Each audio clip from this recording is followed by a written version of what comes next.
Good morning, everyone. I'd like to welcome you this morning. We'll begin with our land acknowledgement. At the Township of Severn, we recognize the following land acknowledgement. We'd like to begin by acknowledging that the land on which we gather and which the Township of Severn operates is part of the traditional territory of the Anishinaabe. For thousands of years, Indigenous peoples have been inhabiting and caring for this land. In particular, we acknowledge the territory of the Ojibwe or Chippewas peoples. This territory is covered by Lake Simcoe Treaty 16 and the J. Collins Land Purchase. We are grateful to have the opportunity to work on this land, and by doing so, give our respect to its first inhabitants. We'll now sing O Canada, please.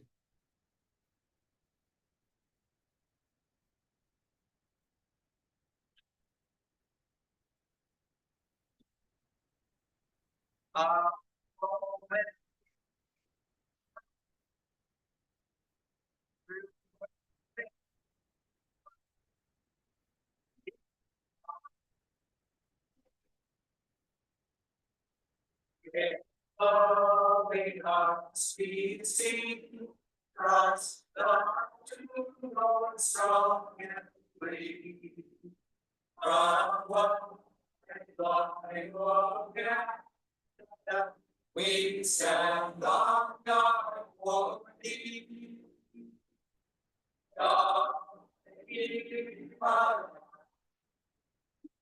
Glorious and free. Oh, God, we stand on guard for thee. Oh, God, we stand on guard for thee. Thank you. Approval of the agenda, and that the agenda be adopted as circulated. Do we need a motion, Madam Clerk? Yes, thank you. The motion reads that the agenda be adopted as circulated. Mover and a seconder, please. Moved by Councillor Taylor, second by Councillor Brannan. All in favor? That's carried. Thank you. Disclosure of pecuniary interest. Seeing none, Councillor or Deputy Mayor Cox. If one of the consent items is pulled, I will have a conflict. Do I declare it then? Through your worship, yeah, only if it's pulled will you need to declare it. Okay, thank you. We do have two presentations today. I'd just like to say to the presenters, we do have a time limit, which is 10 minutes. So the first one is Shirley McCron, Director, Orillia District Agricultural Society. Welcome, and up front, thank you.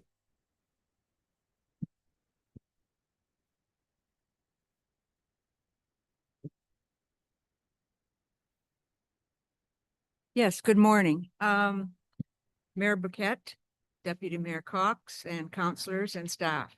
My name is Shirley McCron, and I'm currently the treasurer of the Orillia District Agricultural Society. I'd also like to introduce our chair, Aaron Wright. And also, I personally have now, as a volunteer, been completing 25 years working with the Orillia District Agricultural Society.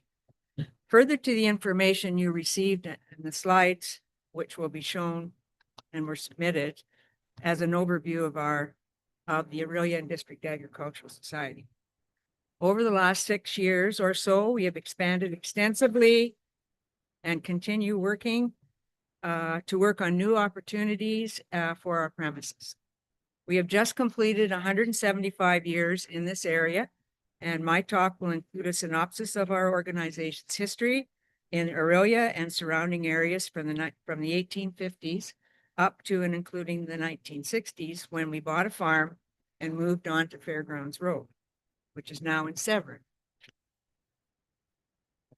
The society is incorporated under the Ontario Agriculture and Horticultural Act, and this act provides legal status and direction for each society, which are corporations without share capital, either called not-for-profit or registered charities. The Ministry of Agriculture, Food and Rural Services Affairs is responsible for the administration of the Act. We have bylaws for our organization and we have personnel policies for the people who are employed by us. Again, we are currently celebrating 175 years, which is a tribute to the members, directors, volunteers, and all those who have supported us over the years. We are still a viable agricultural society and thriving in today's climate. We are unique in that we own our own property. Not many societies in Ontario do. A lot share with municipalities, which are currently for a lot becoming a real issue. In 1836, the Ag Society was formed for Oral, Orillia, and Thorold townships. In 1861, there were 2 agricultural societies in Simcoe County. We were originally called East Simcoe Agricultural Society. The meetings were held in the Orillia Council Chambers. In 1901, a property was acquired known as the Oval, which is on West Street just north of Coldwater Road, where the armory, as new armories were needed, we had negotiations with the federal military, etc. In the 1940s, the name went back and forth between East Simcoe Ag Society to Orillia Agricultural Society. And by the 1950s, it stuck with Orillia Agricultural Society. In the 1940s to the 1950s, we shared space with the town. In 1959, the show that we had every year officially became the Orillia Fall Fair. In 1967, we needed more space and current space was not suitable. The land was sold to Orillia and the buildings leased back. In 1968, roughly, 50 acres were purchased on the new Fairgrounds Road in Orillia Township, now Severn Township. And we've been there ever since. From 1969 to the 1970s, the land was cleared, buildings were built with kitchen facilities and for displays. Activities included a drive-in church on Sundays and fundraisers, especially for a racetrack, was being considered. It's been a challenge over the years to publicize our activities and make this area aware that we are here. The cost of advertising and the methods to achieve this has changed substantially in the last few years. Upgrading our facility began with lighting, and the track was used for heavy horse shows. Unable to upgrade facility with many hours of free labor, we were able to upgrade our facility with many hours of free labor, donated material, and 100% participation by everyone. In the 1970s, we held banquets, dances, firemen's ball, sportsman shows, etc. Building 1 was built, doubled in size in 1977.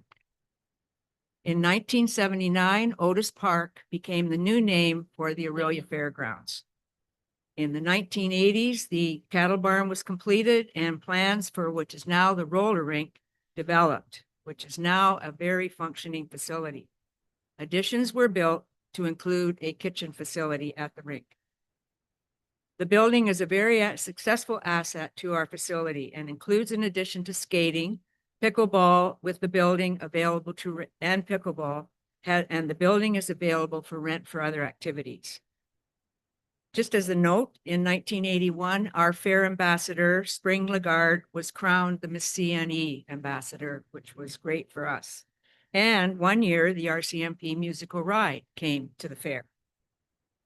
We currently work with Severn Township regarding our facility with fire regulations as well as other areas which affect the operation of our facility.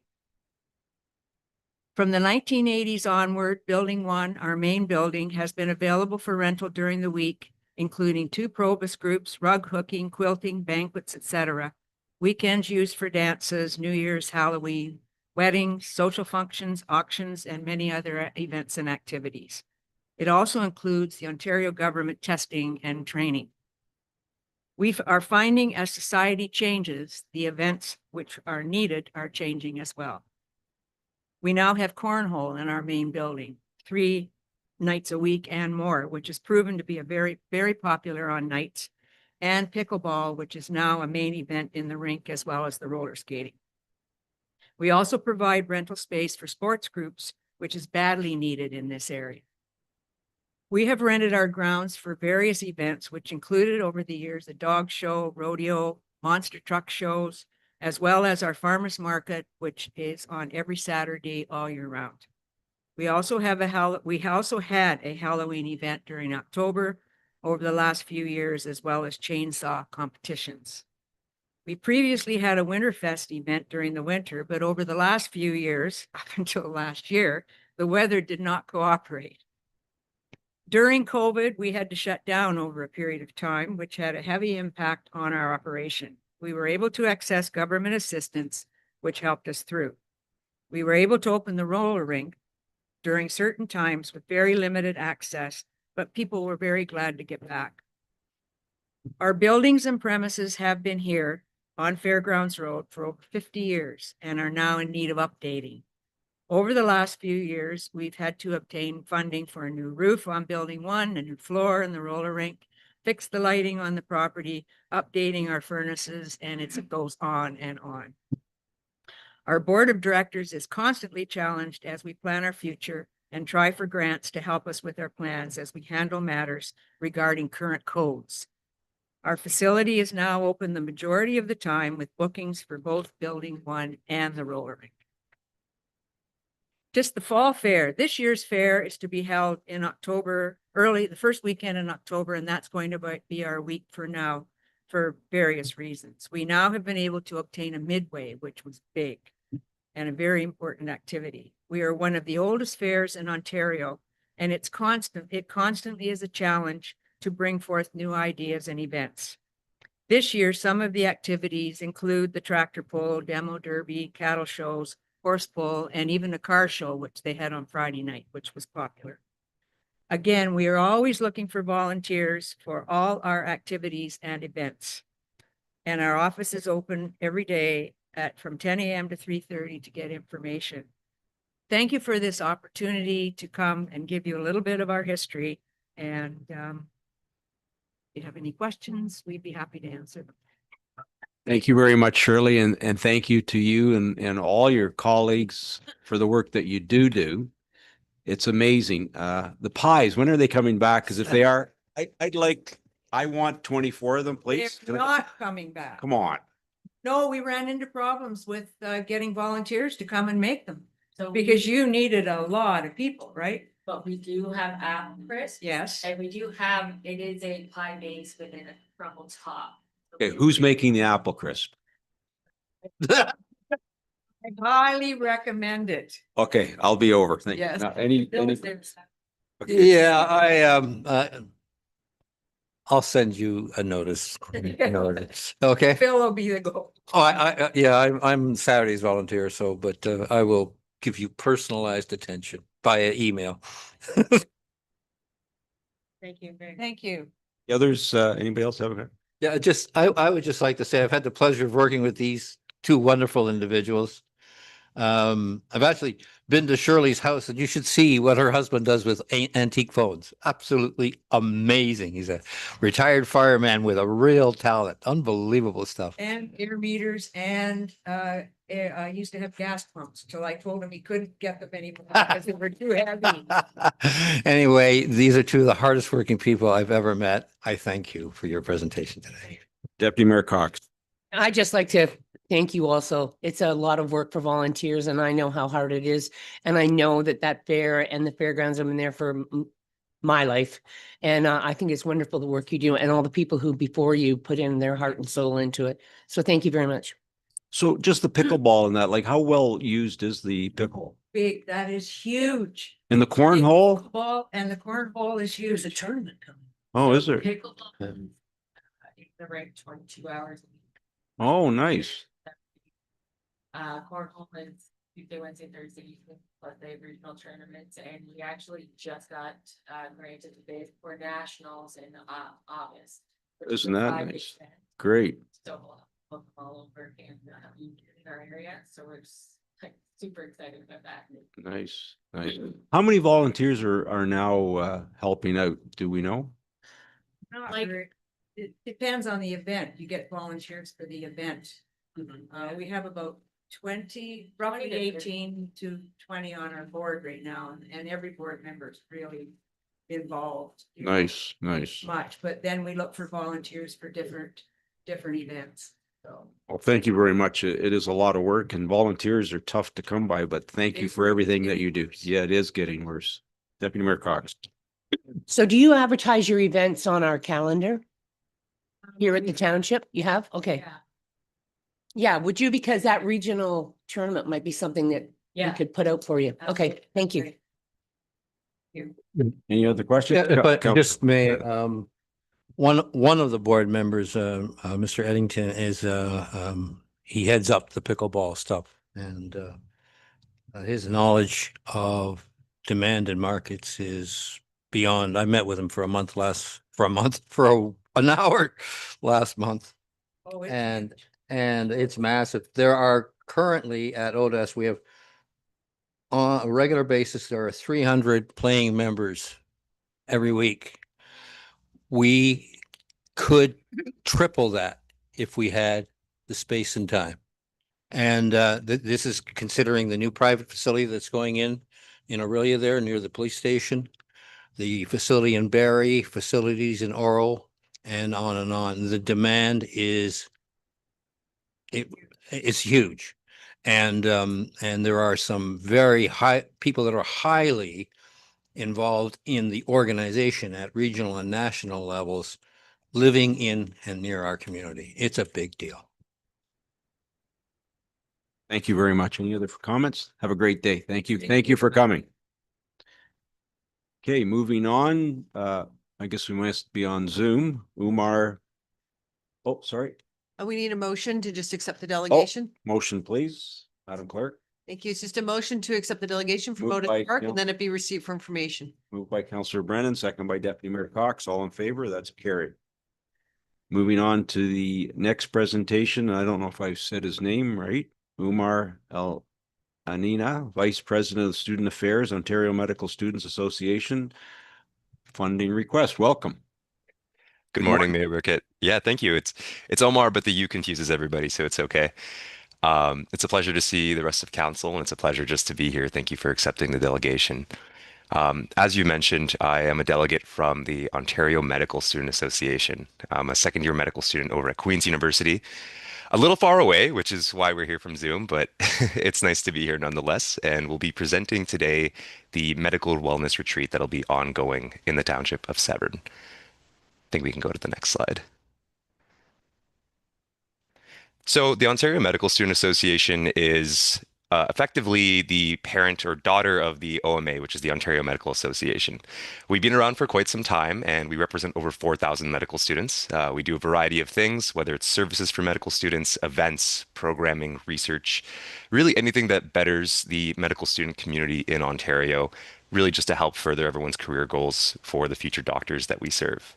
As I mentioned, my name is Oumar. I'm at Queen's right now. Kingston's quite cold. I'm sure it's the same over at Severn. I was elected as a Vice President Student Affairs, so I do a lot of student activities for 4,000 medical students in Ontario. And I was born and raised in Kitchener, which is a few hours away, but a little further than Kingston, really. Oh, can we get the next slide? Thank you. I'm sure some of you know what the Wellness Retreat is. It's being hosted in Severn Township for quite some time now, but really it's one of the most anticipated events for medical students in Ontario. This year we actually sold out in about 2 minutes, and it's largely because our event focuses on wellness, athletics, sports, the opportunity to get to meet students from other schools in our very busy schedules. So otherwise it is a very, very busy event, and we have students from all 7 Ontario medical schools attending this year. That includes McMaster, Northern Ontario School of Medicine, Queen's, Schulich and Western. We have the Temerity Faculty of Medicine from U of T, and we also have Toronto Metropolitan University, which actually just opened up its medical school this year and has over 200 students that were very interested in coming. We also have the University of Ottawa. So as you can tell, there's many students from many places in Ontario coming down to Severn to spend a really good time with us and to really get to know both other medical students and to know your township as well. Students are always considering their future. These are actually some very personal photos to me because these are all of my colleagues from Queen's. We have a few gentlemen in Collingwood who were placed there right before the summer started. We had some in Listowel. You might be able to see myself. I was in Palmerston, Wellington County near Waterloo, where I'm originally from. And we also have some people in Peterborough. What this is actually a rural community placement that medical students across all medical schools, not just Queen's, partake in. And this is kind of a way to get to know different communities that you want to practice in, and especially rural communities. Some of these are a bit more rural than others. I think Peterborough is a bit questionable nowadays to call a rural community.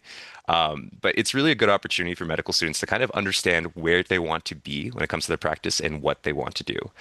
These are things that are really ingrained in us in our education, especially at Queen's and even other medical schools, where we get these placements and we kind of get to experience various communities. And there's usually a very good amount of success when it comes to actually recruiting physicians for these places later down the line when they come down to decision time and actually realize the priorities they want in their own lives. And it's not necessarily different for Severn as well. We're going to have, or we're aiming to have, 160 people in your township. Right now, these numbers are a bit outdated just because I got some new numbers. We are, I think, planning on having 145 people. We got a little bit of extra funding. So I did mention that we were requesting $5,000 that would exclusively go to hiring more students to come to this event. But realistically, we're only looking at around $3,000 because we did satisfy that financial compartment from another sponsorship. As I said, any fiscal donation here or any fiscal contribution would go exclusively to having more medical students in Severn. I think that'd be quite exciting because it just provides more of an opportunity for future family docs, future emergency doctors, maybe future internal medicine doctors or surgeons to kind of get an idea of both Severn Township and the region around the Bayview Wildwood Resort, which we've called home for a few years now for this event. In recognition of the support, there's a few things we want to offer. And I'd also like to put a criterion here, or actually put an asterisk here and mention that these are things, some of these things we're actually already planning on doing. For example, I know His Worship Mayor Burkett is actually going to be in attendance, or at least I don't know if you've been briefed on that, but that's something we've been told by the physician recruitment community in Severn, or at least they offered the opportunity for you to speak at our event. We're also going to be bringing a table for Severn to kind of get to speak to students and to let them understand what's going on in the township and giving them an idea of what the region is like. But there's plenty of other things that we'd be also happy to offer. For example, publicly acknowledging the township of Severn in all of our retreat materials, signage, and postage communications, the opportunity to provide branded wellness opportunities, verbal recognition, and even hosting a bunch of other events, maybe to name the Township of Severn after our events, for example. I think there's plenty of ways that name recognition goes far, especially for all the students who we have coming. And in addition, we also would really like to consider the Township of Severn for priority consideration for future events when it comes to the wellness retreat. As I've mentioned, we've called Severn Township home for this event for the past few years, especially Bayview Wildwood Resort. We had a few municipalities, especially during the planning phase, reach out to us and offer potentially a collaboration opportunity. But we really appreciated Bayview Wildwood Resort and the area.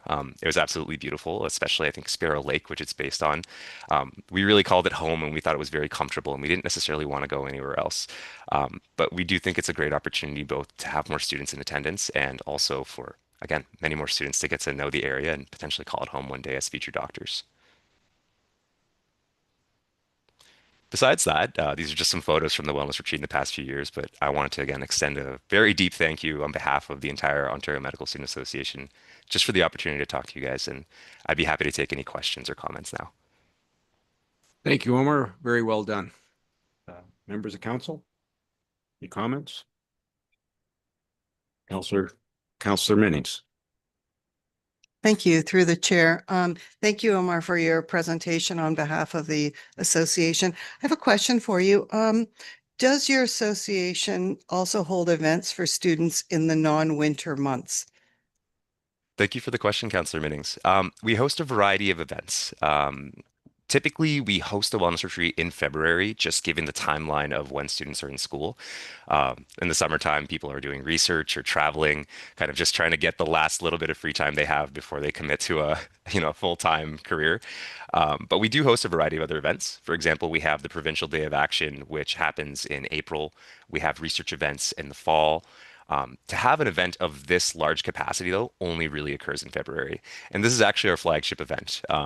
Not to speak badly on the other events, I do have a little bit of a soft spot because I organize this one myself, but it's the largest one and it's usually the most conveniently timed one for our students. Thank you. And just could you remind me, How many students are in your association? And you mentioned, I think, 145 are So coming this year and it's sold out. yeah, absolutely. So we have 145 booked right now. We have a wait list of over 150 people. And we wish we could accommodate them, but there's the resort issues when it comes to having that many people. I don't think they have enough beds, and also it's a funding restriction. Given our actual association, we have over 4,000 medical students that we represent, anywhere between first year and fourth year about to become medical residents, which are actual doctors. Yeah. Thank you for the question. Any further comments? Madam CEO. Thank you. A lot of echoes. My computer's unmuted. My computer was muted. It's muted. Sorry. No? It is.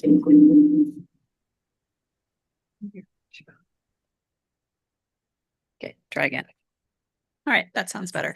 I just wanted to let council know that before the delegation came, we did mention to them that we were finished the budget for this year, and so it may not fit into this as great as a cause it is. And we also support this event through physicians recruitment. Thank you. Councillor Brennan. Yes, thank you. Really nice to see your presentation. I am the board rep on the Orillia recruitment committee. As you must be aware, like we don't make decisions on delegations at this point. But I'd like to follow up with you at some time in the near future and with the actual recruitment committee as well to discuss this matter.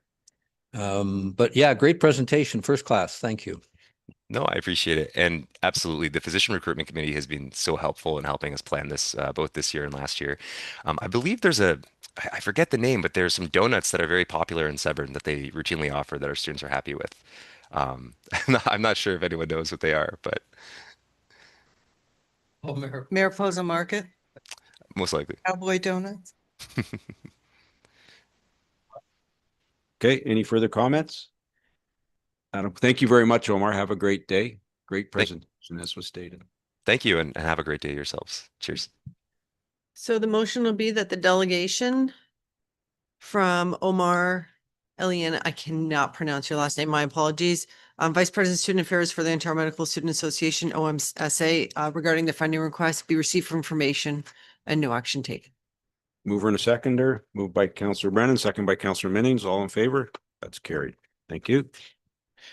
Moving on to the consent list. Are there any items that council would like to pull? Oh, But I just want to comment on E 3.1, the tax clinic. Just want to comment on the E 3.1. I don't need to pull it. Fabulous job on that. I think it's a great service for our residents and super. Really, really pleased to see that and the way it worked out. Thank you. Deputy Mayor Cox. Yeah, and I just wanted to comment on it also. Is that going to be put on our calendar and our website and out on our Facebook page? Thank you. I'd like to pull E point. Nope. Did I tell you 3.5? Thank you. And no, that was it. Councillor Taylor. Yeah, I was going to pull 3.52. Good. And I'd like to pull 4.1.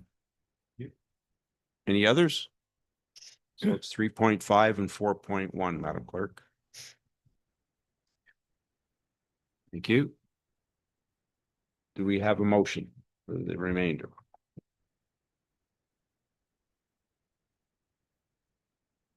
Thank you. So the motion reads that the consent list for February 4th, 2026 and the recommendations contained therein be adopted as resolutions of council with the exception of items E 3.5 and E 4.1. Councillor Brennan, do you want to say something? No. You want to move it? I'll move it. Sure. Councillor Brennan and Deputy Mayor Cox, all in favor? That's carried. Thank you. Relax.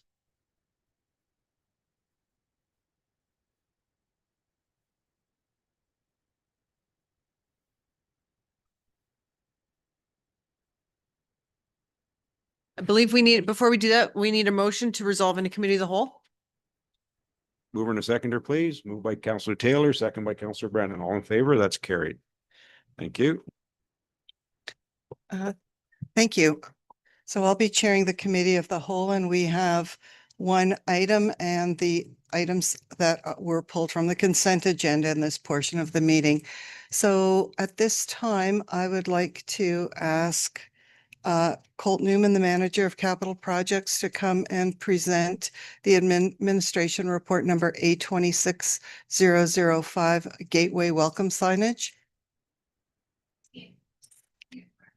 Oh, okay. Hi, Colt. You're on.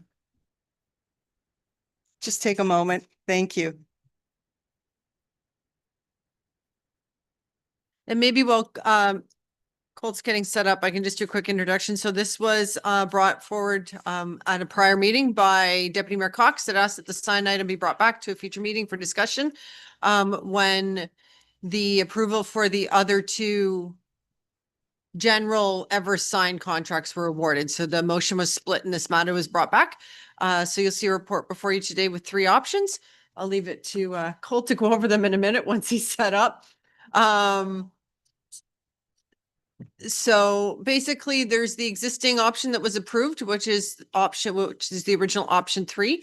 Option 2 was the other one that was given some consideration before. And with that, I'll leave it with Colt, if you're ready to talk to them.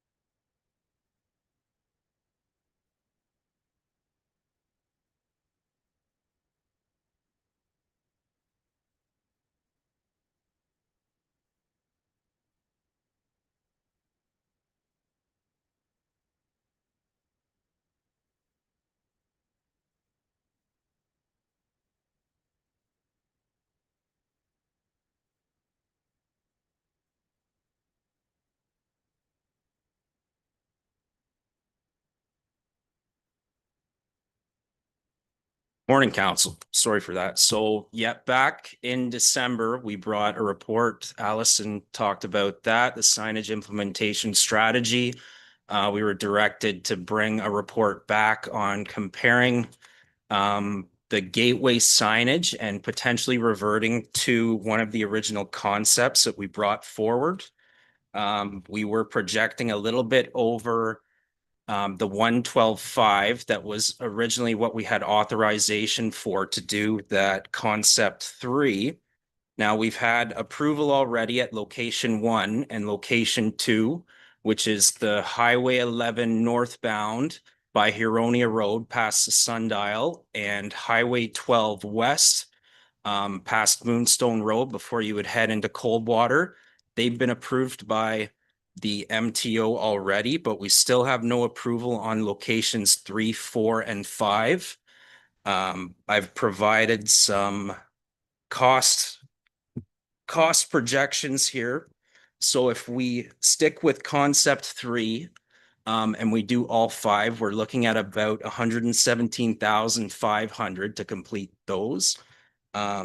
There is the opportunity to delete one of the signs if council wished to get that projected cost down.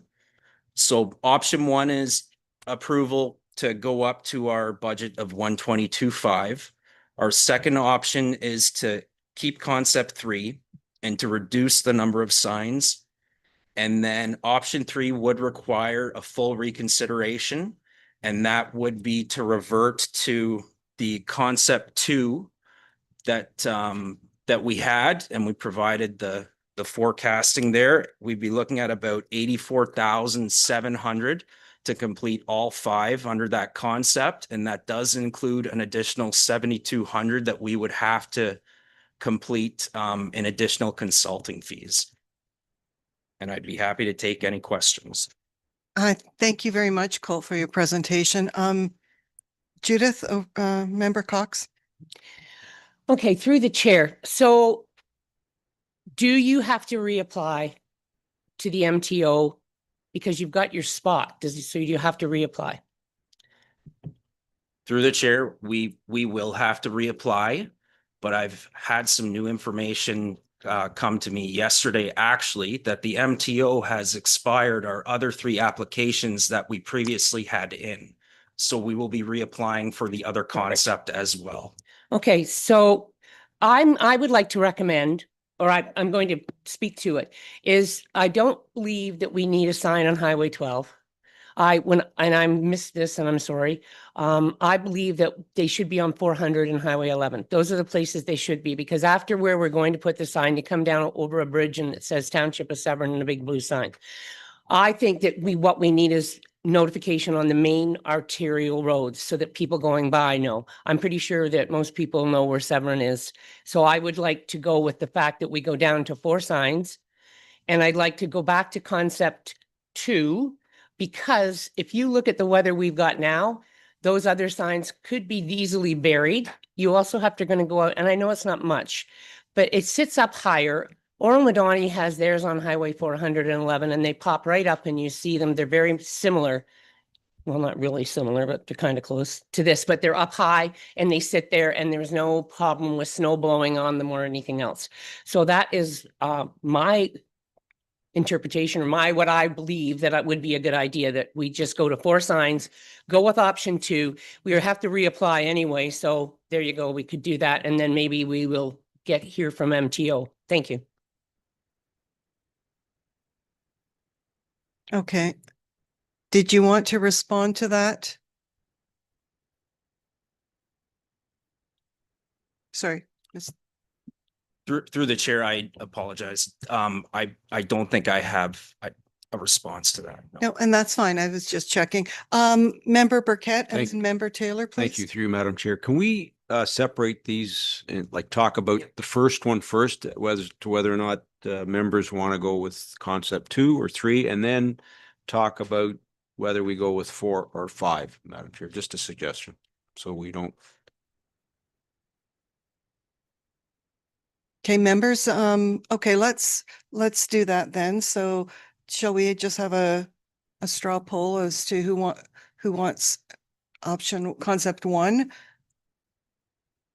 Status quo. Status quo. Okay, and option 2? Okay, so we're talking about option 2 Okay, then. so if council's direction is to move to consider going to a different option, we need to do a vote for reconsideration first. So the motion will be that. Need the motion. The motion will be that motion SC 2024-050 be reconsidered. Okay, I need a mover, please. Moved by Member Cox, seconded by Member Taylor. All in favor of reconsideration? Okay, Thank you. Carried. So yes, now you can proceed with your discussion on whether or not you proceed with option 2. Okay, thank you. So now we'll go to the options presented. Sorry, Member Taylor? Yeah, I'd just like to echo what the deputy mayor said. I like the north and southbound Highway 11 and north and south Highway 400. Thank you. Member Cox? No, that's fine. You're fine? Okay, but I think we're ready for a motion. And I'm sorry, I missed that discussion. Oh, My apologies. So your option 2 is with version 3. So the prior existing approved version. So if council wants option.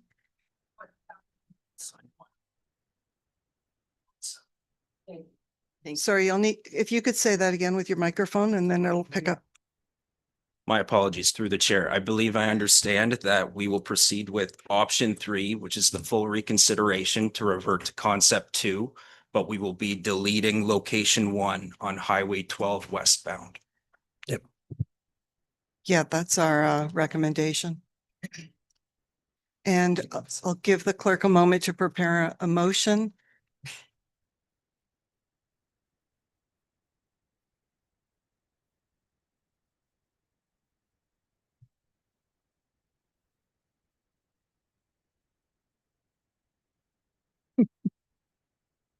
Good insulation.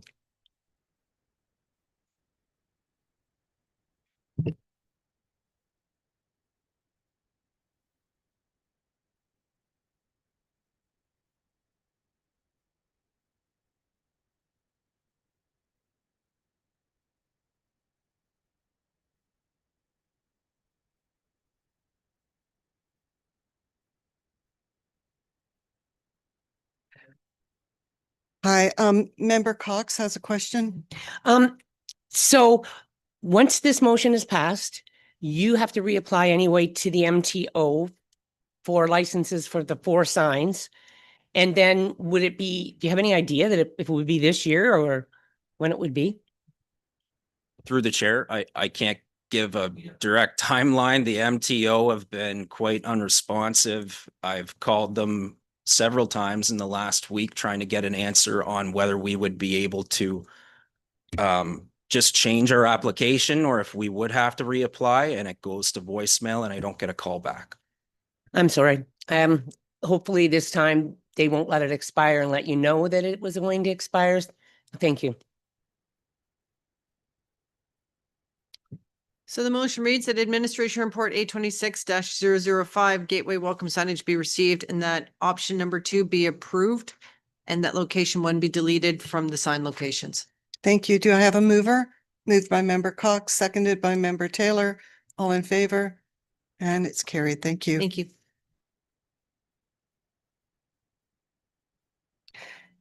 Thank you, Colt. So now we're going to the items that were pulled on the consent agenda.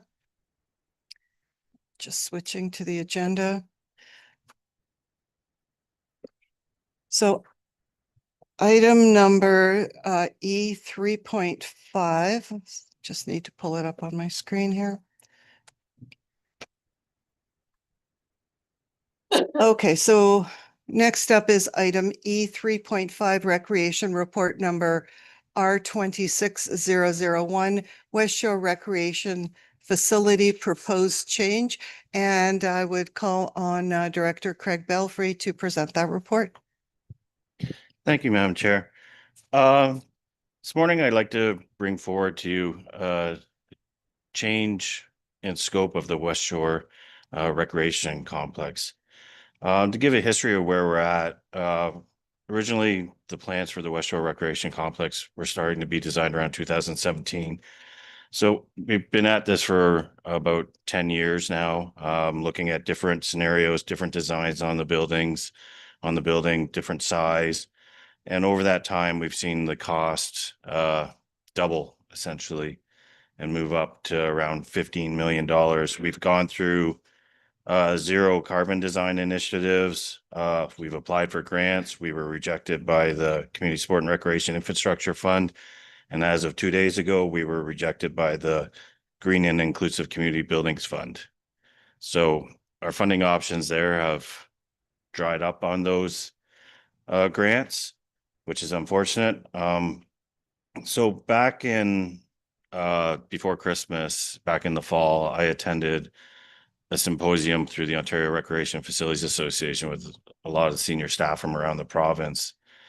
And presentations were made on aging infrastructure and new infrastructure ideas and those kind of things. And a presentation was made on a sports dome in a smaller community of our size. So based on that and my own curiosity out of that, I arranged a meeting with their director to go to tour their sports dome and take a look at the facility.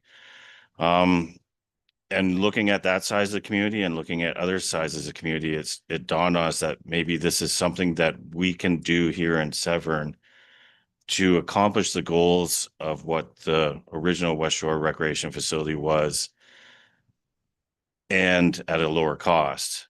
So today we're presenting to you an idea to develop a 55,000 square feet sports dome on the property in Westshore. Dome itself would have the same implements as the recreation facility. It would have a gym inside for pickleball, basketball, tennis. It would have a walking track, which we looked at in the fitness area. The addition to this is that we'd also get a sports field, which was not in the original plan. So which would allow for a lot more programming in the building. The design is completely different from what the Westshore Recreation Facility was.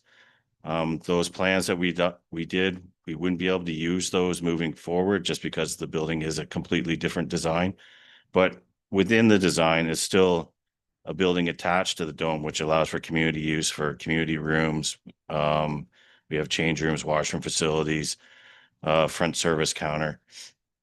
So within the report, I've presented to you what the costs of this would be. So when we look at operating, the operating cost is actually very similar to the original proposal of Westshore way back 10 years ago.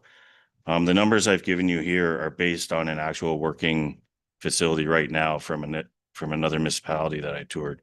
I'm not saying their name just because I've told them I wouldn't come out and say their name.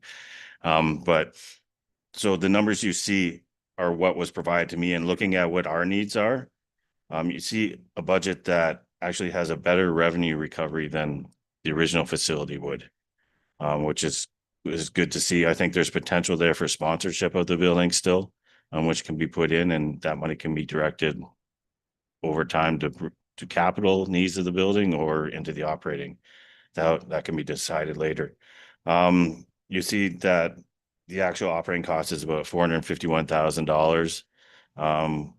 We expect just over like half of that to come back in the first year or so of revenue being generated with this facility. We think there's the potential here, because this doesn't exist anywhere else in northern Simcoe County, that we're going to draw off the north, and we're going to draw off our residents and draw off of Orillia on this kind of facility.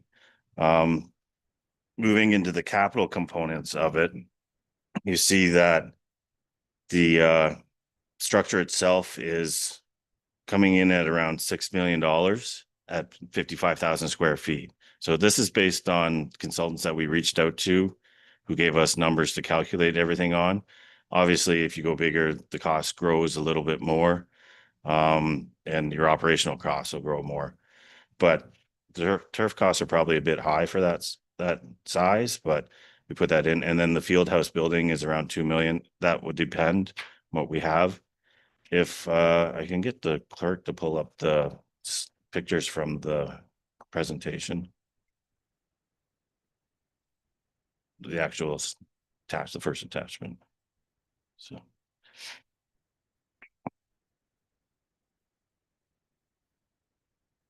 Not that one.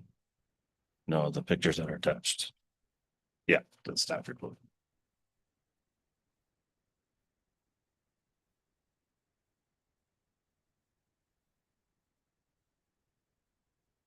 So within this, you can see the different kinds of implements that are in the building. So you can see pictures of the field. You can do soccer, baseball, flag football, indoor driving range. You can see in the pictures, you can see the use of the pickleball courts. You can use it for events. There's a picture of a front lobby there. So what we've been able to acquire is the designs of this exact facility that we can take to, we'd have to go for RFP, but take to a company and say, we want some drawings similar to this that work well within our site. Like, obviously things will change because it's not the exact same site, and the infrastructure is there. The good thing is we already have infrastructure on the site in place, so that will help. The staffing of the facility is very similar to what I presented 2 years ago for the Westshore Recreation Facility, minus we won't need the front counter support anymore, because now there's a customer services department here, which takes all the bookings. So the bookings would be centralized here. We would just have operator staff the front desk. So, and in my conversations with the other municipality, they have one operator in the building at a time, just manning the building. So obviously we would have rec staff in there when programming is going on and those kind of things. So, but it seems like a very good structure for what we're looking for, and it gives us what we were looking for in our recreation master plan, and it gives us something that's affordable to this community, and something that doesn't exist around here that we're sure will get used. So at that, I would take any questions. Thank you very much for your presentation and walking through the highlights of that. We'll go to Member Cox, and then Member Brennan, and then Member Taylor. Thank you. Through the chair. Thank you, Craig. I think this is wonderful. It's almost half the cost, but we'll still get what we need plus the revenue. Even listening to the ladies today, the pickleball and the cornhole and all the different activities that in my mind can get youth and people out active in the winter, away from the couches, to get out there and have something to do, because they're basically, unless you do an outdoor sport of skiing or snowshoeing in the winter, there's not really a lot of places that you can go and do this. And I think this will be very popular, like you said, even going north, because of Berry Spreads, Huntsville, Gravenhurst. You've got Barry. This is wonderful, and I think it's very innovative, and I think you'll find a lot of sponsorship. So kudos, thank you very much, and I'm looking forward to us moving ahead finally with something for the West Shore community. Thank you. Thank you. Member Brennan, please. Yeah, thank you. I share the deputy's complete joy at seeing this proposal. We are so past overdue on getting this thing done. It's not even funny. I do have a few comments. I have already been in touch with Craig, and I actually met with a gentleman over the pickleball thing because of this. I took the time to review the 2023 proposal. We can't speak to that. The document is confidential and proprietary and is intended only for use by the group that put it together. So as wonderful as that reviewing that was, I can't speak to it. But what I can say is that, number one, you had to know this is coming. The dropping the zero carbon thing is a big concern for me, and I would like to know what those costs were, and if at all possible, how close to zero can you get without being ridiculous?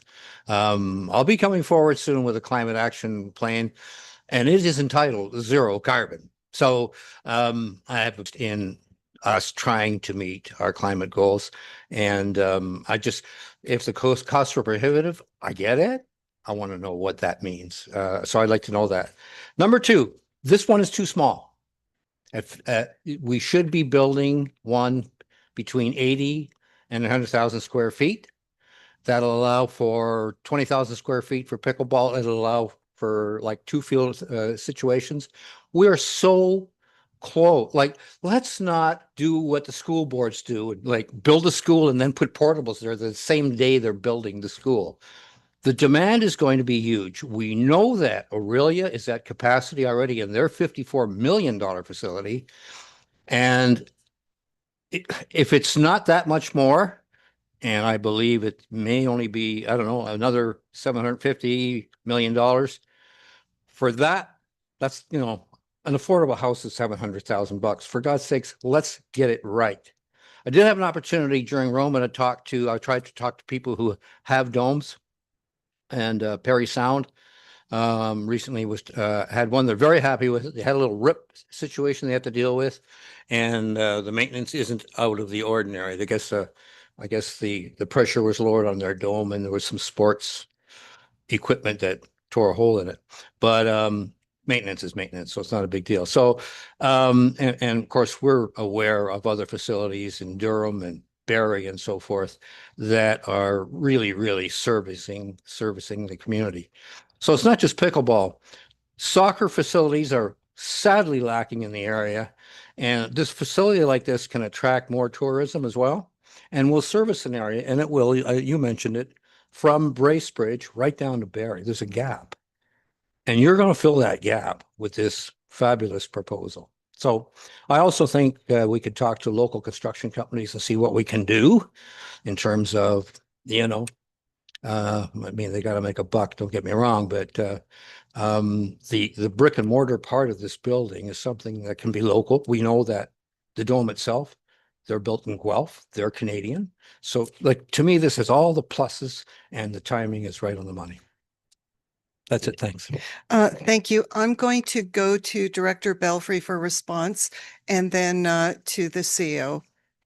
Oh, you'd like to speak first? I would. Thank you. I'm sure Director Belfry has a response to that, but just because it's such a big change in idea for us, I wondered if we could structure the discussion into a go, no go, and then a size, because otherwise I think that we're gonna get all over. So I know Craig has some thoughts on the size, but we should figure out the go, no go question first and then size. I think that might make it an easier conversation. Okay, thank you. I think we'll keep that in mind as we go through to Member Taylor and then Member Burkett. Yeah, through the chair to Craig or to Derek, how much have we spent on getting prepared for the Westshore project? That's question number, like the zero carbon, the geothermal heating, and that's question one. How much have we put in there? And I got a few more questions. We spent about in the last incarnation about $450,000 on the design. So. A follow-up question, can any of that information or monies spent be utilized in this project in any form at all? Through the chair, servicing done on that facility will obviously benefit the facility that would come to that property that's been previously spent. Then a follow-up question, is there a competitor to, how many dome suppliers are out there? Like, are we fixed to one single source, or I'm just thinking how, if we put a request for proposal, how many people would respond to that? Through the chair to the counselor, we would get it. There are a few companies out there. There are Canadian ones. There are, from our knowledge, non-Canadian ones infiltrating the market right now, which we haven't, to provincial regulations that will affect everything. And we haven't got a good read on some of them, but we would go out for, this would be an RFP and going out for bid and working to that. So we would analyze anything that came into us. Just two more questions. I don't know if Andrew's online there, but if our DC levels at 2.4 million, what are our revenue amounts per year? How long to get up to pay for this? Is that, can we have any, or if house sales are slowing down, what's our DC revenue look like? And if I can, through the chair to Member Taylor. Can you hear me? Yes, we can hear you. Perfect. I think there is approximately about 2.5, I think maybe 2.6 that's been collected to date. And you're right. I mean, we do have a sufficient amount of money in the DC study to cover this facility. But it's hard to tell because we can't predict how fast the houses are going to sell, and they're certainly not selling at the same rate they were a couple of years ago. We will continue to collect. So if we have to borrow, if we do borrow funds, which I would suggest we can likely borrow from ourselves at this point in time, as we collect those DCs, we'd also be, recovering interest from the DCs for all the amounts that we funded the DCs in advance. Thank you for that. And my last question or comment is that in the report, you said this type of facility operations are very technical and require a higher level of oversight. That kind of scares me. Does it scare you? Through the chair to the council. No, it doesn't scare me. What I mean by that is that it's a pressurized facility, so it's something we don't have. So staff would have to be trained on how to deal with different weather scenarios because the pressure changes in the building as the weather comes in. So pressure goes up, pressure goes down. I had a brief tour of the systems they use. I haven't used them before, but it's something that's very technical, but it's no more real technical than the new ice plant technology that's out there these days. So I think we'll be good. So in that case, I feel warm towards the project, so I'll pass it on. Thank you for your warmth, Member Taylor. Member Burkett, please. Thank you through Madam Chair, and how exciting that we're all excited about this. It's not a 20 million, again, not a $20 million price tag, but this coming to Severn would be absolutely amazing. I know people that are leaving our municipality to travel to Barrie to use the facility that's in Barrie, and they speak volumes as to how much they love it. And our fastest growing ward, and we have no facility like this. Just imagine the envy of our surrounding neighbors if we could have one of these built right here in Severn, just up the road. But this would also be an evac center, would it not, Craig? And I thought so. Amazing looking at what happened last year, and shame on us with that we didn't have anything for our residents, like other than at the other end of our community, but totally supportive. And I guess to Madam CAO's point, we're going to split this whether or not we want to move forward with the 150,000 and the design, and then that would come back to us to see which way, whether we go with a larger dome, whether we go with a smaller. Is that how it would work? Thank you, Madam CEO. No, I think you need to have the discussion about size today. I just wanted to make sure that you were all moving forward before you talked about size. So I feel like you're all excited and on board. So great time to talk about size. Thank you for that clarification. Member Cox, and then I'll speak. Thank you. Through the chair, Craig, I just guess what we'll probably need to do is for you to come back to us with a costing if we went for a larger one, to see how much it would probably cost, because that would be, in my opinion, I'd just like to know that part, and then we can make a decision. Thank you. Through the chair to the counselor. So I'm going to ask the clerk to put up a couple of pictures because I've sort of been preparing for this kind of conversation.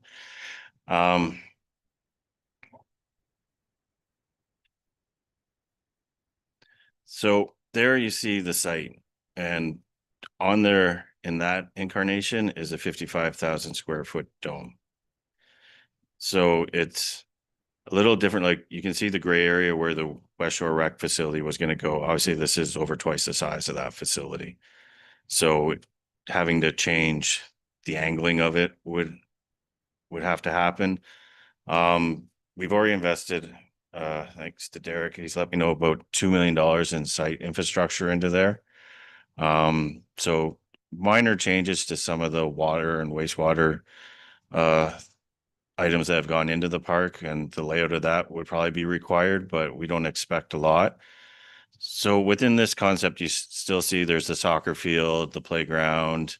We're conscious of the residents around there because this is a scope change to people that have invested in their homes there and the green space in the community. So I'm going to ask Allison to pull up the next picture.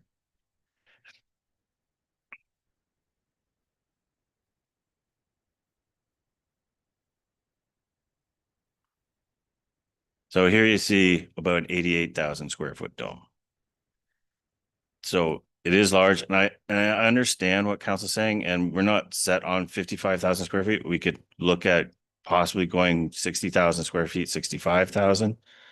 When you get to 88,000 or larger, it gets to the point of we're only allowed 50% site coverage, and we're getting pretty close there.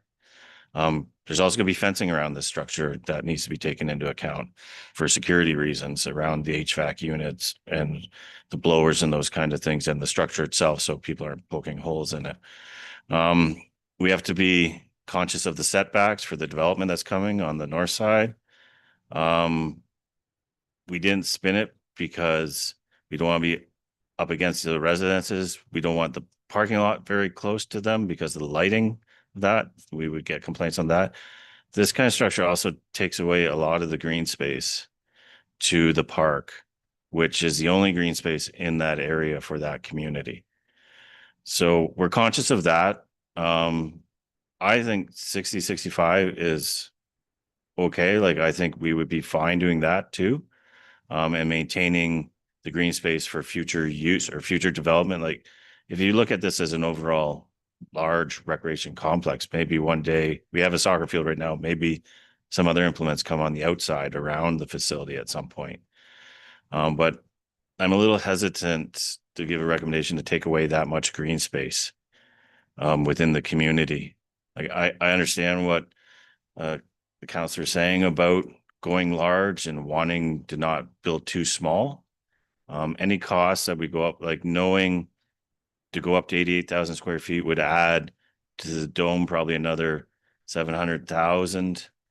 We'd have to increase, you can't really see it up there, but I did increase the size of the entrance building because the larger we go, the more washrooms we're gonna need, the more showers we're gonna need, a larger public space. It doubles, and it also doubles your operation costs. If you go from 55 to 88, a lot of the costs are around heating and hydro, which are the major costs of it, because essentially it's a hot air that's being blown in there to keep it going. So the larger you make it, the more energy you're going to put out. So the operating costs get a little bit higher. So, but the overall concern, and we haven't investigated fully, but around 60,000, we're still under the height requirement. If the larger we go, I'm not sure.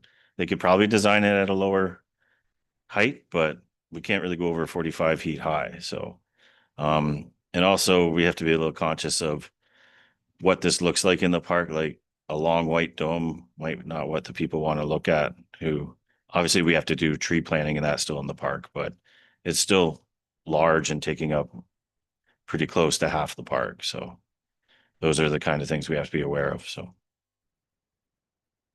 Thank you. Supplemental, member? Thank you very much. I totally see now. And I do agree with what you said. If you want to go any bigger, we that's just too big. And you have to think of the people, and we still need to have outside activities and green space for the part of the year that, you know, the kids can go out and play. But thank you very much. Whatever you think you can handle and the pricing on it, then if you let us know, that would be great. But I'm more keeping it down, as you said, for all those reasons. Thank you. Thank you. Member Taylor? I'll jump in before the Lord Counselor speaks, but I just wonder, maybe you'll speak to it too. If we do go ahead with it, at what point do we let the neighborhood know what we're thinking about? Like a public meeting or something like that? Sorry, Director Belfry, for a response, please. I guess through the chair to the councillor, a public meeting would be at the discretion of council. I'm not sure that we exactly need it though, because we are providing what was done through many public meetings before my time on what the community wants. We're adding more than what was originally discussed. So we're not saying we're changing anything. We're just repositioning the building and changing it, being mindful of the residents in the area, but we're giving the same items that were in the original structure. So going back. Just to jump in, it's visual though. It's going to look a lot different than our original thoughts, right? A big dome. Yeah, I don't disagree with that. But. Okay, thank you. Member Brennan? Yeah, thank you. Yeah, thanks for following up on the size thing. I prefer 60 to 55. I'll stay on that. We will still want the zero carbon information. Through the chair to the councillor, I'm not sure I've ever heard of a dome that's zero carbon. We'll investigate it and see what we come up with, but it is pumping in hot air that they're not the most energy efficient buildings because of the insulation on the dome. Like you're not gonna be able to hold everything like you do in a hard structure. Yeah, no, that's understandable, but I still would like to know what efforts we're making to be energy efficient in this facility, right? Definitely, yeah, we can look at lighting. I'm not saying you have to go to zero carbon. If you can't, you can't. But yeah, we can definitely systems like green energy systems can be looked at with lighting in the facility, energy efficient compressors, those kind of things, and see what we can come up with. Thank you. Okay, thank you. Yeah, thank you for the presentation, and absolutely echo my colleagues on council comments and reaction to this. We do need a rec center, and the thought of spending 20+ million on a structure that's essentially a gym and a walking track I don't think would have been something that I would have supported. So this is a really good option. You may not know, but I can't find the total size anywhere on the East Bayfield Sports Dome in Barrie, and that's the one I came from there. So I know what it was like when it went up in a brand new subdivision, and I know it's still there, and I'm pretty sure that was close to 20 years ago. I've been here for 10, and it still looks great. And yes, Severn people do go down there to take part in sports, and that's unfortunate. I do support the comments about size and giving us some more consideration, even if it's putting the building on a bit of an angle in that picture you showed us, would be helpful. And when the next iteration of the report comes forward, I know the total square feet that you're recommending and that we've kind of heard, maybe 60, maybe 65, up to 80 something. But I don't know how many square feet each sport require. So I know pickleball's popular. I know my family will be there for the putting greens. We'll be there for the baseball like we are in Barrie now. How many square feet is that? So when you bring the next building, it's like these many sports activities can participate at a certain point in time. But I do agree that with trees, with all of those other things, and getting a sports field too is huge. The last thing I will say is that since I do actually feel that we're close to seeing something, I don't see this being as long a process as the bricks and mortar and waiting for grants, etc. My question is around roads, and I know we have a master transportation plan, and you know where I'm going with this because I see the smiles, is that it's really hard to access Minoki Beach Road and that road, even though I know that in my mind and my crystal ball, it's going to be a real hub going forward. It just hasn't materialized for a lot of economic reasons, I believe. So with houses not going up as quickly, etc. But we do have some pockets in the community close by that can't access it because of a canal. So I would just wonder long-term how we're going to get to it for all of the people in the what's known as the Westshore subdivision, how they're actually going to get there without having to go on the highway, turn around at an overpass and go back down when there's actually no safe entry and exit onto Minoki Beach Road from Highway 11, as far as I'm concerned. Yeah, through the chair. So the Transportation Master Plan certainly identified this as a need during the development of that review. The resultant of the Transportation Master Plan looks at a couple of things. One, a fairly robust active transportation network. We have enshrined in our plans a connection from sort of Grand Tamarack area through the proposed subdivision, Shadow Creek, and then over to the mixed-use Minoki Road, which will be a collector roadway with active transportation features built in. So that is the current solution. There was a proposed solution for vehicular traffic as well to go through Bayou Road as an additional collector roadway using Amigo to connect to Minoki Beach, and that would make a less fragmented community, not relying on access of the highway corridor, the Highway 11 corridor, and the use of the overpasses. That particular, and to be fair to the Transportation Master Plan and the decisions that were made at the time, that was removed. It's not something that, if it's not in the master plan now, it's not something we're currently chasing.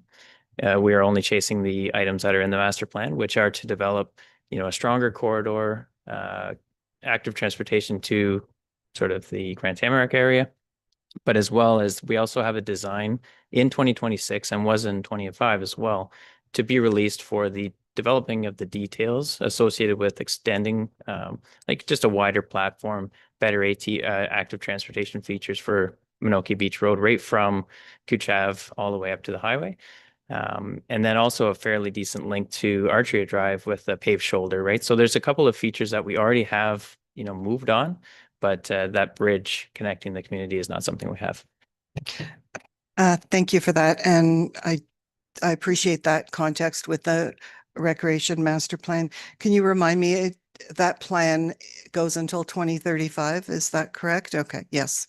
So 2035, so there will be a renewed opportunity. And by that time, like 10 years actually goes by pretty fast, to then have conversations around volume and usage. Thank you. The last thing I'll say about the report that you brought forward, it may be premature, but it would really be nice to know, because we were talking about revenue streams and paying back ourselves the cost of having this facility, is just an overarching statement or thoughts in the report about non-Severn users, fees, etc., just like we do for other municipalities, because it could be a reciprocal arrangement, and that could be another revenue source, I would think. Thank you very much. Oh, Member Burkett. Thank you, through you, Madam Chair. Just to Member Brennan's comments, and I don't need an answer now, but when we drill those wells for geothermal, is there a way that we could incorporate that? And it may not work for a dome that's not insulated, but as part of this $150,000 design, would they look at something like that, Craig, or no? I'll try and answer this bit, then I'll pass it on to Colt, but I would say you can try to look at, we've only drilled one test well, right? Like the facility itself, the Westshore had, what is it? Like Nearly 40. Yeah. Had 40 wells that were supposed to be drilled for the other facility. We've only test drilled one well, so all that doesn't exist right now. So that kind of investment into that, like that was at least 1.5-2 million for that geothermal infrastructure to go in within the other project. So Sorry, through you, Madam Chair, if I may. Like in the grand scheme of things, if we're going to use fossil fuels, we go through $1 million in no time. Like I know that we'd have to drill these wells, but I don't know if it would work. And in today's world, you look at the heat pumps that are now being, I know they don't work in -30, but it's green or greener than fossil fuels, other than we're using fossil fuels to generate hydro. One could argue that. It's just curious, like as part of this, I don't know if they're going to look at different heating systems, or maybe they do have something that is more green that we're not aware of. I'm just curious, like I don't need an answer now, but if we're going to look at something like that and bring it back to us, that would be great. Through the chair. So I think why we propose this as not being completely zero carbon is that we were required to install, I believe it was 38 geothermal wells for that original brick rec center. It's just not, and that's a brand new rec center with the highest quality insulation. And I just don't think that's doable on a facility like this. That's why we did include that in the report. When we do have a consultant on board, we're going to look at whatever we can do on that property to make it the most energy efficient we can. But that is why we don't believe that geothermal will be appropriate on a building like this. Okay, thank you. Oh, one more question, Member Cox. No, it's just a comment. I just want to thank you again, Craig, Colt, Derek. Well, I know, but this is wonderful. I can't tell you how excited I am that we finally may see something there. I've been waiting for a long, long time. Thought we had it once, but here we go. Now maybe we will get this, and thank you for all your work. Thank you. If I can ask the clerk for a motion, please. Thank you. So before we can proceed with the motion, we need clarification on what size council wants it to be. So I think the intent of the director, and he can speak to it, is to actually go straight out for RFP based on what council approves as a design. Based on the discussion, we've tossed 60,000 into the motion, but if you want that to be 65, then I just need council direction. The proposal in the staff report was 55. So just want to be able to put that in the motion so the director can proceed out with RFP. Okay, thank you. We'll go to Member Brennan. Yeah. Can we, I don't know if, Colt, maybe you can answer this, but can we consider the range between 55 and 65 as part of the thing? Okay, that's what I would like to see, is look at the possible range. It may be that it's just not, maybe the 60 is great, maybe it's not, maybe it's, but I think the idea that if we can make it bigger and not compromise the outside use of the facility, we should.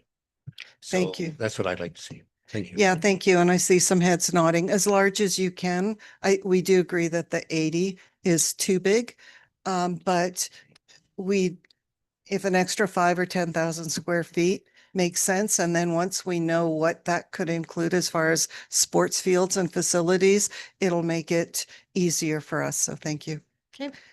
So then the motion reads that the Recreation Report R26-001 dated February 4th, 2026, with respect to the West Shore Recreation Facility proposed change be received for information, and that council approve 150,000 for the design of the Sports Dome Field House on the West Shore Recreation property at a range of 55,000 to 65,000 square feet, and that council directs staff to issue a request for proposal for architectural services for the design of a Sports Dome Field House. Thank you. Do I have a mover? Moved by member Cox, seconded by member Brennan. All in favor? And it's carried. Thank you very much. The next item is also from our consent agenda, and I'll ask member Taylor. Oh, okay. So member Cox is okay. So let me announce the item and then. The next item is pulled by member Taylor, item E-4.1 Coldwater Lions Club request to waive annual water fees. And we have a declaration. Yeah, I'm a member of the Coldwater Lions Club, so I'm declaring a pecuniary interest. Thank you. Okay, thank you. You're excused. And over to member Taylor, please. Yeah, I'd just like to have clarification from either Craig or Allison on the rationale of denying this. As we all know, the Lions Club is a great service club that services the whole community, and whatever we can do to help them, I'd like to see that, but just see what the rationale behind the denial is. Okay, over to our clerk, please. Thank you. So all funding requests for organizations are to be in time for budget every year. So in accordance with our grants policy, which is what staff abide by, is what council sets the policy at, is that led to the motion to deny the request. Staff have prepared an alternate motion if council wants to proceed with it, with approving it, with the idea the agreement for their operation of this booth is up for renewal right now.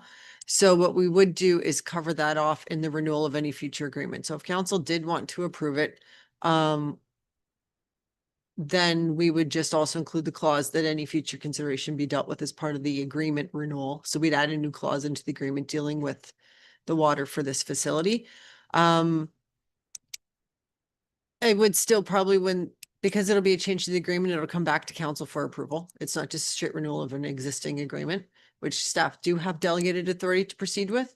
But since it'd be a monetary change, it does need to come back to council. Staff would probably look for a monetary cap on that when it comes back. So say so they're looking for $600 today, but is it reasonable that if they came back in 1 year, their bill was $1,000? Right. So we just want to make sure that if it's going to be included in a future agreement, that it's also kept within reason.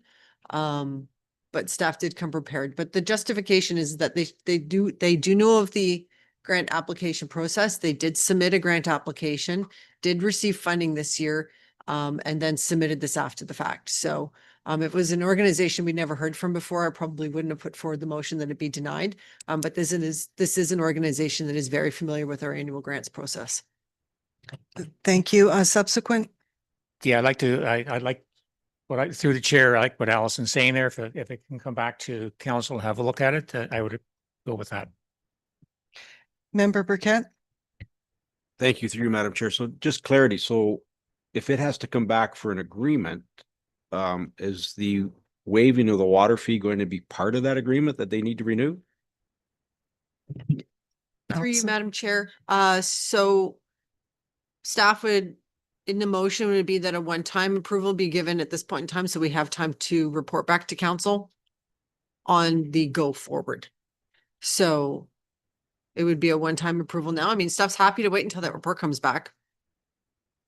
Sorry, supplementary, if I may, through you, Madam Chair. They're seeking 2020. I'm a little confused. So moving forward, if the Lions Club wants the water fee to be waived, they need to apply in due time. Is that correct?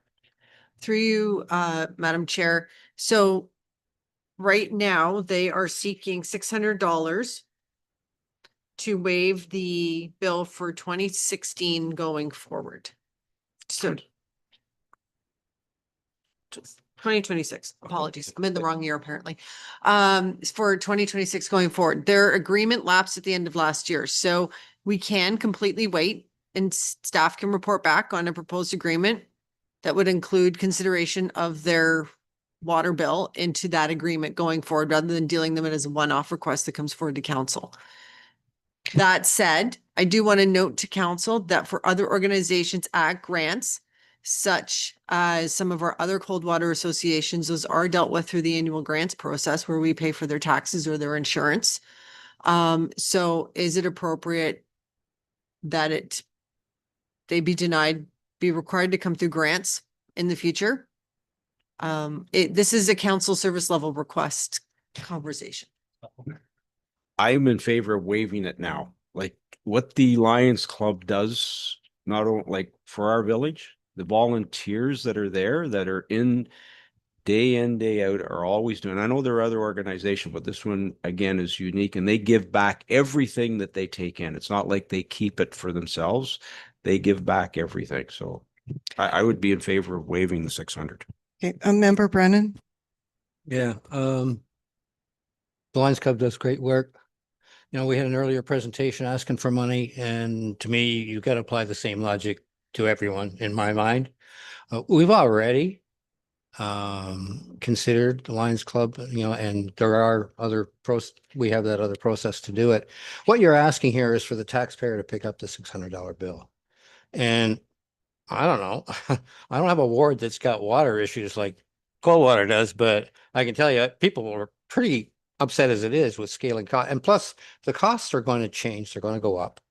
Water is a huge issue. It's going to be more and more. I just don't like the idea that a variable like that is part of the decision process. Personally, I like the current resolution. Madam CEO, please. Yeah, I just wanted to separate the idea of process from the organization from council, because the Lions Club is an amazing organization. Sometimes our staff donations that we collect, we give to the Lions Club because we think they're awesome. But the reason that you put your grant process in place is because when it comes through budget, usually there are more requests than we have money to fill, so you cut all people back. But then when people ask mid-year, you tend to loosen the purse strings, which is unfair for those that apply through the process. So no slight against the Lions Club, you know, we'd be happy to donate. You know, and staff do donate to them because we think they're fantastic. But there's a reason why you set your process. That's what you have to balance. Thank you very much, Member Taylor. Yeah, I'd like to hear through the chair, Allison, your proposed motion that you had thought about giving it a one-time payment this time, and then if we look at the agreement with the Lions Club. Yeah, so the alternate motion was just that the correspondence be received, a one-time grant be approved, and the matter be addressed during the renewal of the Lions agreement for the use of the food booth. So that was the alternate motion, but the one that staff proposed is the one that denies it because it's outside of our grants policy. Yeah, I would support moving the alternate motion. Member Burkett. Thank you, through Madam Chair, and I would also support that as well. Sorry, what's the alternate motion that you're both supporting? So the second motion that staff had prepared in the event that this happened was that the correspondence be received, that a one-time grant be approved, and that this matter be addressed during the renewal of the Lions Club agreement for future years. Okay, thank you. So I don't support the alternate motion for the reasons that Member Brennan stated pretty clearly, and then the CEO supported. It's if we take out the organization, which I don't think that alternate motion does, we're talking about process. And in the 3 years I've been here, the grant process has been really tightened up. It's been fair, whereas I think we're slipping backwards to, it was like a who's who kind of awarding of grants, and we do have a process. The other thing I will say that I cannot support it is around the water bill.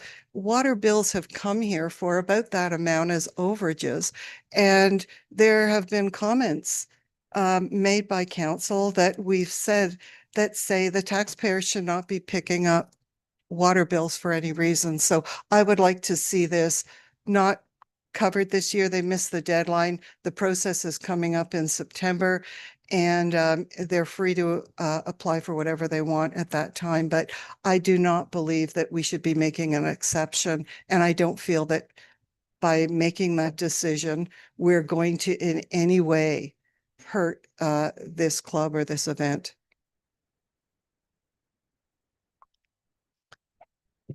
So I think we have two motions that we're going to be voting on or not? Well, the one is the original brought over from consent, which is that the correspondence be received and the request be denied as it was not received in accordance with the township's grant policy. So just point of order then, wouldn't that be the first one that's put up? Yes. Thank you.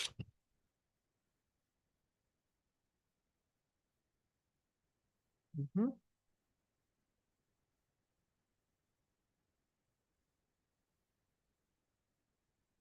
Okay, so that the correspondence from the Coldwater Lions Club regarding a request to waive annual water fees be received and that the request be denied as it was not received in accordance with the township's sovereign grant policy. Thank you. Can I have a mover, please? Moved by member Brennan, seconded by, I'll second it. All in favor? 2 yes, 2 no. Okay, that is defeated then.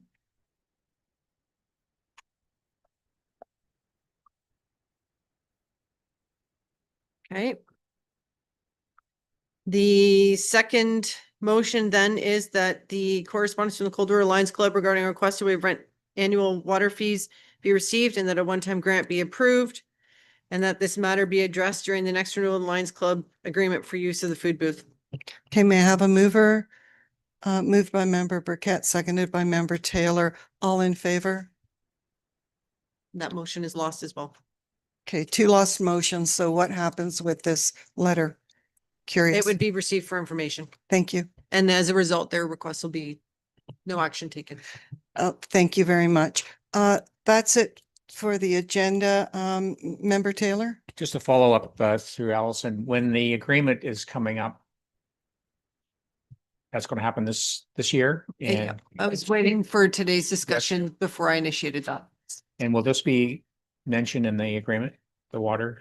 It will be, and we will reference the grants policy and give them the option to figure out which one they want to apply for. Thank you. Okay, thank you. I think at this point, I'm going to switch. The committee of the whole is closed, and I'm going to switch back to the mayor for council. Madam Chair, we have 2 motions to pass first. I'm sorry. One, which is that committee rise and return back to the normal council session to receive a report on the proceedings of the committee of the whole. Thank you. Do I have a mover? Moved by member Brennan, seconded by member Burkett. All in favor? And we should get our other member back. Yes. Okay, motion reads that the recommendations committee of the whole for the meeting of February 4th, 2026 be adopted as resolutions of council. And a mover, moved by member Taylor, seconded by member Burkett. All in favor? And closed, carried.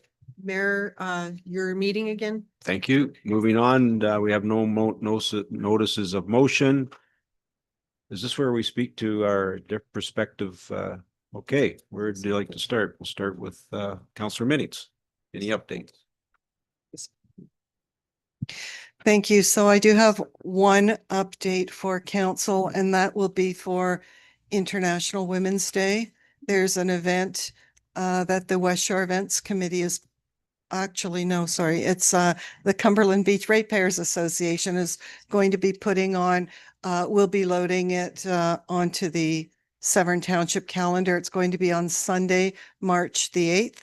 It's an event that the group is very proud of. They have speakers, music, etc., OPP coming, and all presenters, et cetera, are members of Severn Township. So we're going to have more information and invitations to everyone to join and support them. Councillor Minnings, whereabouts is it and what time? Do you know? You'll send it out to us? Yeah, I'll send it out. It's in the afternoon of Sunday. I'm saying March 8th, but I'm not, okay. But I'll send the information and ask the township to post it on the calendar. We have an account there. Thank you. Deputy Mayor Cox. First of all, I would like to read this. I was asked if I would.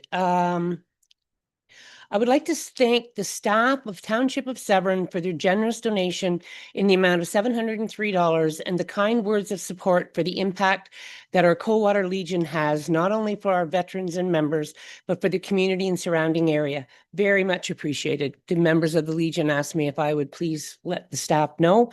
I'm on the Couchiching OPP Policing Board. We had a re-election. Kathy Clark is now the chair, and I am the vice chair. I sent out the Simcoe County highlights to everyone, and I got a couple other reports I'm going to send you, and I will be sending you out the February calendar for the Coldwater Library.